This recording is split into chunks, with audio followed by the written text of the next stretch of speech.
जो कल तक कहलाते थे देशद्रोही, वो बन गए सबसे बड़े देशभक्त।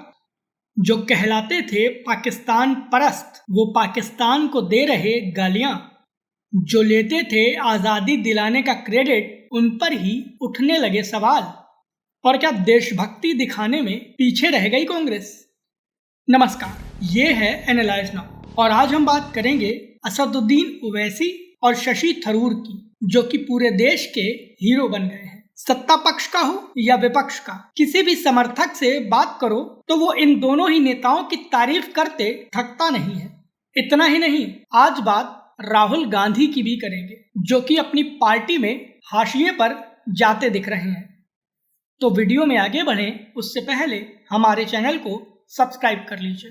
पाकिस्तान के खिलाफ आतंकवाद के मुद्दे पर भारतीय सेना ने शौर्य दिखाया और उसके बाद दुनिया में पाकिस्तान को बेनकाब करने के लिए मोदी सरकार ने एक स्पेशल डेलीगेशन बनाया और इस डेलीगेशन को दुनिया के अलग अलग देशों में भेजा।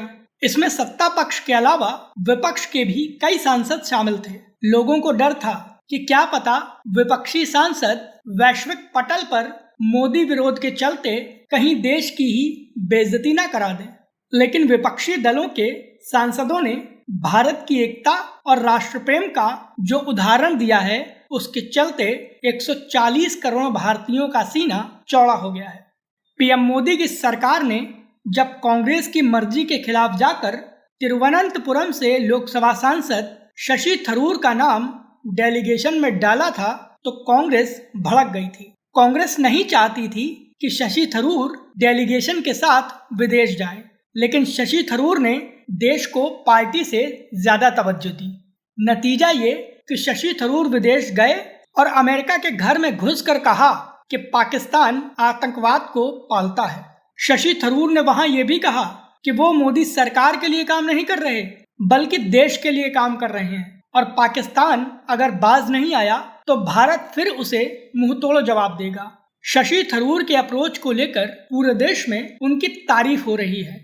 बीजेपी और आरएसएस के वो कट्टर समर्थक जो कल तक शशि थरूर को गरियाते थे, वो भी आज शशि थरूर की तारीफ करते थक नहीं रहे हैं और ये लोग शशि थरूर के फैन हो गए हैं। इस लिस्ट में दूसरा और सबसे अहम नाम हैदराबाद से एआईएमआईएम के सांसद असदुद्दीन ओवैसी का है, जिन्हें कई मुस्लिम देशों में पाकिस्तान का कच्चा चिट्ठा खोलने के लिए भेजा गया था। ओवैसी मोदी सरकार के कट्टर विरोधी माने जाते हैं और आए दिन पानी पी पी कर मोदी और बीजेपी को गरियाते रहते हैं। बीजेपी आरएसएस के कई कट्टर समर्थक तो ओवैसी को पाकिस्तान परस्त भी कह देते हैं, लेकिन ओवैसी ने जो किया वो देखकर दक्षिणपंथी लोग भी हैरान हैं। वैश्विक पटल पर जाकर ओवैसी ने सबसे पहले पाकिस्तान को गालियां दी हैं। उन्होंने मोदी सरकार की कार्रवाई की दिल खोलकर तारीफ की थी। नतीजा ये कि मोदी समर्थक आज की स्थिति में असदुद्दीन ओवैसी को पलकों पर बिठा रहे हैं। इन सब के बीच वो पार्टी जो देश को आज़ादी दिलाने का क्रेडिट लेती है, वो पार्टी जो कि पाकिस्तान के 2 टुकड़े करने की बात कहती है, वही पार्टी सवालों के घेरे में है। क्योंकि जब भारत पाकिस्तान के साथ टकराव की स्थिति में था तो उसके नेता खुलेआम सरकार से सवाल पूछ रहे थे। जो बातें टकराव के समय कोई देश नहीं बताता, कांग्रेस के नेता राहुल गांधी वो सारी बातें सरकार से पब्लिक करवाना चाहते थे। राहुल गांधी चाहते थे कि भारत सरकार ये बताए कि पाकिस्तान के हमले में भारत के कितने फाइटर जेट गिर गए हैं। राहुल गांधी इतना ज्यादा आगे निकल गए कि अपने ही देश के विदेश मंत्री एस जयशंकर को गद्दार तक कह दिया।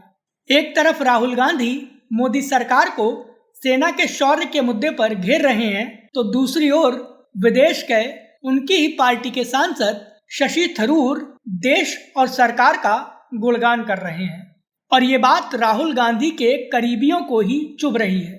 नतीजा ये कि सोशल मीडिया पर राहुल गांधी के करीबी नेता खुलकर शशि थरूर की आलोचना कर रहे हैं। राहुल गांधी के इस अप्रोच को लेकर कांग्रेस में ही दो फाड़ की स्थिति है, क्योंकि कांग्रेस पार्टी के ही कई बुजुर्ग नेता राहुल गांधी के इस अप्रोच से सहमत नहीं हैं और इसीलिए सबसे बड़ा सवाल यही है कि ओवैसी और थरूर जैसे नेता राष्ट्रवाद के मुद्दे पर देश की जनता का दिल जीत रहे हैं, लेकिन राहुल गांधी सरकार से सवाल पूछकर क्या पाकिस्तान को फायदा नहीं पहुंचा रहे?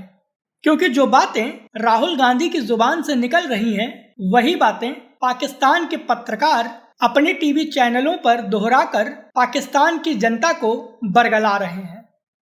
राहुल गांधी की इस अप्रोच को लेकर आपकी क्या राय है? प्लीज हमें हमारे कमेंट बॉक्स में जरूर बताएं। वीडियो पसंद आया हो तो इसे लाइक करें और हमें सपोर्ट करने के लिए हमारे वीडियो को ज्यादा से ज्यादा शेयर करें।